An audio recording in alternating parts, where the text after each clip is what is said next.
എന്തിനാണ് നിങ്ങൾ ഇവിടെ വരുത്തിയത്? നിങ്ങളുടെ നടത്ത മത്സരം ഞാൻ കണ്ടു.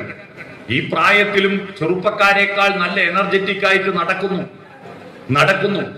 ധനഞ്ജയേട്ടന്റെ നടത്തം ഞാൻ വീഡിയോ പിടിച്ചിട്ട് എയറിലാക്കിയിട്ടുണ്ട് കേട്ടോ, എയറിലാക്കിയിട്ടുണ്ട്. ഞാൻ പറഞ്ഞു വന്നത്, ചലിക്കണം, അനങ്ങാതിരിക്കാനല്ല മനുഷ്യന്റെ ജീവിതം. മനുഷ്യന്റെ ജീവിതം ചലിച്ചുകൊണ്ടിരിക്കണം. കാരണം പ്രകൃതിയുടെ അടിസ്ഥാന ഘടകം, പ്രകൃതിയുടെ ഒരു ഒറ്റ നിയമമേ ഉള്ളൂ, ഒരു രാഷ്ട്രീയമേ ഉള്ളൂ പ്രകൃതിക്ക്. ആ രാഷ്ട്രീയം ചലനമാണ്. വായു ചലിക്കുന്നു, വെള്ളം ചലിക്കുന്നു, നമ്മൾ ചലിക്കുന്നു, ഭൂമി ചലിക്കുന്നു, ഉപഗ്രഹങ്ങൾ ചലിക്കുന്നു. ചലനം ചലനം ചലനം. മനോഹരമായ ഒരു പഴയ പാട്ടോർമ്മയുണ്ട്. മാനവ ജീവിത പരിണാമത്തിൻ മയൂര സന്ദേശം. ചലനം ചലനം ചലനം. ചലിച്ചുകൊണ്ടിരിക്കണം. രണ്ട് ചലനമുണ്ട്. ഒന്ന് ശരീരത്തിന്റെ ചലനം, രണ്ട് മനസ്സിന്റെ ചലനം. ശരീരം മാത്രം ചലിച്ചാൽ പോരാ, മനസ്സ് ചലിച്ചുകൊണ്ടിരിക്കണം, ഓർമ്മിച്ചുകൊണ്ടിരിക്കണം.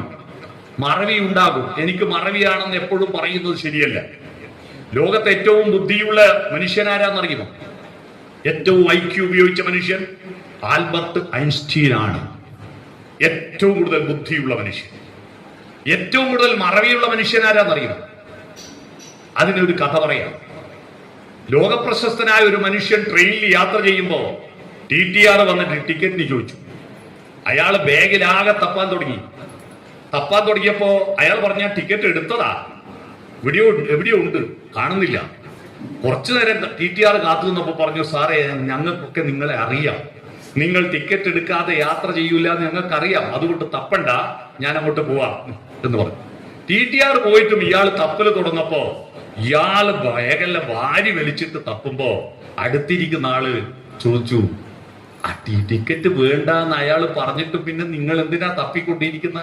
അപ്പൊ ഇയാൾ പറയാ, ടിക്കറ്റ് കിട്ടിയാലേ എനിക്ക് ഇവിടെ ഇറങ്ങണ്ടെന്ന് ഓർമ്മ വരൂ. ഇറങ്ങേണ്ട സ്ഥലം ഓർമ്മിക്കണ്ടേ? അത് ആരാന്നറിയോ? ഇതേ ആൽബർട്ട് ഐൻസ്റ്റീൻ എന്ന് പറഞ്ഞാൽ ഏറ്റവും ബുദ്ധിയുള്ള മനുഷ്യന് ഏറ്റവും വലിയ ഓർമ്മക്കേടുമുണ്ട്. അതുകൊണ്ട് ഓർമ്മക്കേടുണ്ടാകുന്നത് ഒരു കുറ്റമായിട്ട് തെറ്റിദ്ധരിക്കണ്ട. ഓർമ്മയുള്ളവർക്ക് ഓർമ്മക്കേടും ഉണ്ടാകും.